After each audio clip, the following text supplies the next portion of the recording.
আলাইকুম। কিছু তেলের পিঠা বানালাম। এই দেখেন গ্রামের চাউল, এই চালগুলো গ্রাম থেকে নিয়ে আসছে।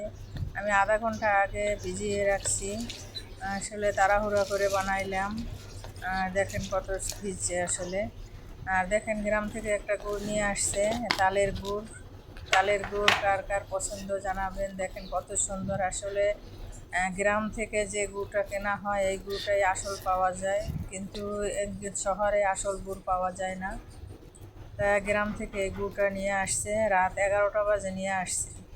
আনার পরে বলছে যে তেলের পিঠা বানাইলে আসলে ভালো হতো না। সকালে উঠি আমি নামাজ পড়ে আর ঘুমাইনি, চালটা ভিজিয়ে রাখছি, দেখেন ব্লেন্ডারে ভাঙাইছি। এখন এই তালের গুড় দিয়ে পিঠা বানাবো। আসলে তালের গুড়টা একটু বেশি লাগে। সবসময় দেখবেন তালের গুড়ে একটু দর কম থাকে, খেজুরের গুড় আবার কম লাগে। দেখেন কতগুলো গুড় দিয়েছি, তারপরও মনে হয় আর একটু লাগবে। আর একটু লাগলে আমি হাত দিয়ে উঠানো যাবে না, দেখি আর একটু লাগে কি না। ঠিকই মনে হয় আর একটু লাগবে। তালের গুড় বললাম না, একটু বেশি পরিমাণে লাগে, যে আরও লাগতে আছে। দেখেন কত গুড় দিলাম, প্রায় 1-1.5 কেজি গুড় গেছে এখানে।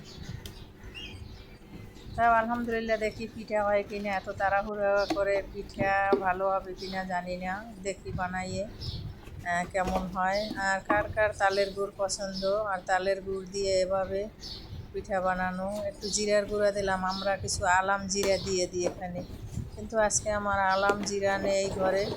আর এত ভোরে দোকানপাটও খোলেনি, তাই আমি ঘর থেকেই জিরার ফাঁকিটা দিয়ে দিলাম। আলহামদুলিল্লাহ, দেখি পিঠাগুলো কেমন হয়। অসাধারণ, যেভাবে তাড়াহুড়া করে বানাইতে আসি, আলহামদুলিল্লাহ পিঠাগুলো ফুলতে আছে, অসাধারণ। আর তেলের পিঠা কে কে পছন্দ করেন জানি না, কিন্তু আমি মিঠার জিনিস খাই না, কিন্তু আমার ঘরে মিঠার জিনিস সবাই প্রায় ভাগ পছন্দ করে। তাই ভোরে উঠে আর বসে থাকতে পারলাম না আসলে।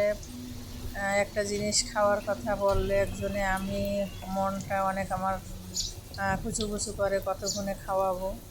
তা রাত্রে এসে যখন বলল, আমি রাতে 2-3 বার ঘুম থেকে উঠে গেছি যে কখন ভোর হবে আর পিঠাগুলো বানাবো।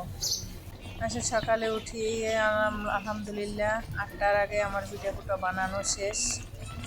অনেক পিঠা বানাইছি, দেখেন 1 পাতিল পিঠা বানাইছি, সবগুলো দেখানো হয়নি। আমি আগে কিছু বানাইছি, ওগুলো দেখাইলাম।